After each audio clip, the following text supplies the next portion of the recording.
tanong, Mr. Chairman, atong asan, ano na ba ang atong inabot ngayon to mula noong abanting subyugto?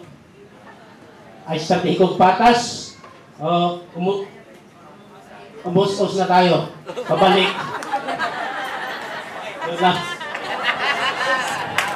Sa ngayon, at kung ako ay conservative sa pag-estimate, tayo ay karamihan ay nasa gitnang bahagi ng strategic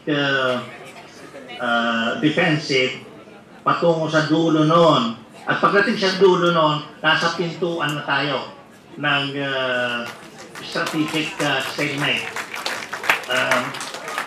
May mga lugar, sa mga ilang lugar, abante mga puwersa. Halimbawa, pinupulit yung mga nasa Mindanao.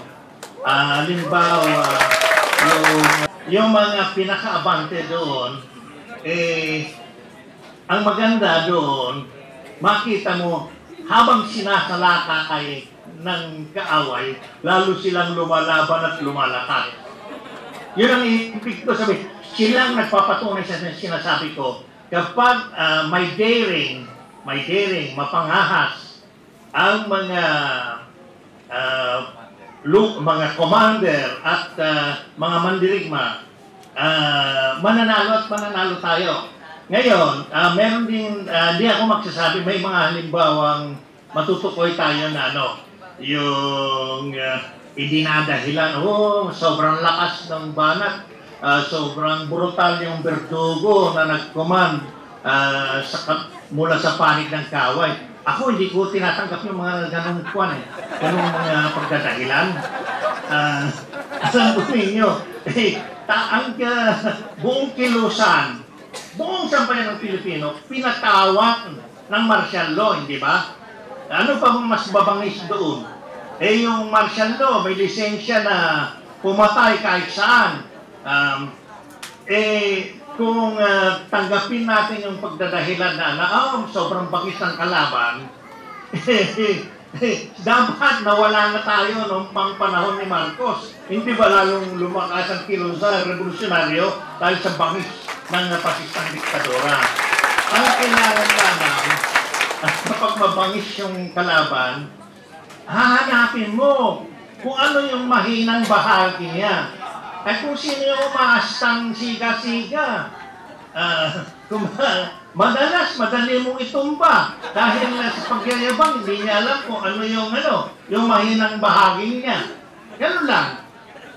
Ang matagal ang sinabi ni kasamang Stalin yan at sinabi ni kasamang Mao, lagi mong pipiliin, aalamin ko anong mahinang bahagi ng kalaban mo, doon katitira. So, saka, ganito, mag-aplika ng materialist dialectics, walang bagay na hindi mo pwedeng i-analyze at alamin ang kanyang mga bahagi.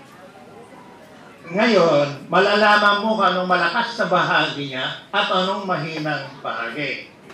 At pagkatapos, ito, bahagi pa rin ng dialektika ito. Pag tinira mo yung mahinang bahagi ng kalaban, makukuha mo yung lakas ng armas niya. Malilipat sa'yo. At sa gayon, yung lakas ng mabangis at nagyayabang, madali mong makukuha. At sa kalaunan, makukuha mo na yung lakas na pinagyayabang niya. Ganun po.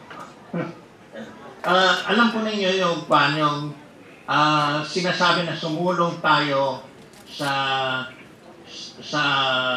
yugto ng strategic defensive at sa umpisa sinasabing 5 taon isagawa, lalo na bago matapos itong rehimen ni Aquino.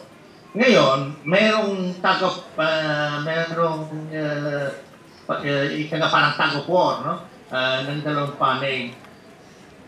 Hindi man matupad yan bago matapos ang rehimen ni Aquino, basta't sinisikap lagi na tutuparin yung plano, ang kalalabasan niyan, mas malakas pa rin yung mga revolusyonaryo kaysa dati. At sa anumang plano na gagawin, pwede kang gumawa ng adjustment. At ang strategic stalemate naman ay isang yugto na hindi mo maiwasan. Kung gusto mong manalo, talagang dadaanan mo yon. At kapag mayroon kang determinasyon na sumulong doon, hindi masama. Kahit na mapapatumal sa isang taon, basta't inaral mo kung paano pabilisin yung pagsulong, at trabaho ng sentral ng pamunuan na sa pag-alam kung ano yung mas mahihinang lugar. Alam po ninyo, yung strategic, yung planong isulong ang tigmang bayan sa strategic stalemate, yun general objective para sa lahat ng puwersa. May mga bahagi ng puwersa, halimbawa nasa Mindanao na napakalakas, napakagaling. No? Mayroon namang bahagi na medyo napapabuntot. Ngayon, sa mga lugar na napapabuntot, kailangan mabigyan ng mga tamang direktiba.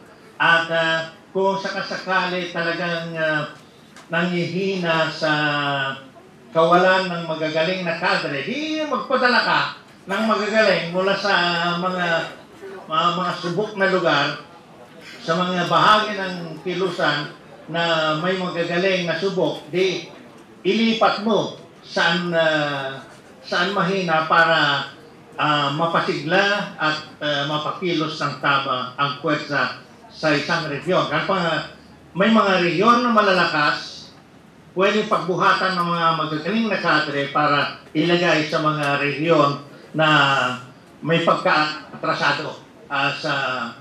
Ngayon, mabuti yung may tinatanaw na malapit na hinaharap sa labanan. Kasi yung kapag wala kang ganun, yung baka may ilan sa atin na maalangan, no? Saan kayo tayo patutungo? Alam niyo kung pa kayo nagbibiyahe, mabuti kung may mga signposts na dinadanan ninyo para alam ninyo exactly kung nasaan kayo pagkaraan ng ilang pagtakbo ng inyong sasakyan. Ganyan. Kaya magandang yung strategic stalemate, nakikita na. Alam niyo na kung gusto niyo magpunta sa Maynila, galing kayo sa Pampanga, di ba? Natutuwa na kayo na pagdating ninyo sa Bulacan, nasa na kayo? Wala sandali na lang makaabot sa Maynila. Kaya yan po ang halaga ng plano. Nagbibigay ng direksyon sa pagkilos.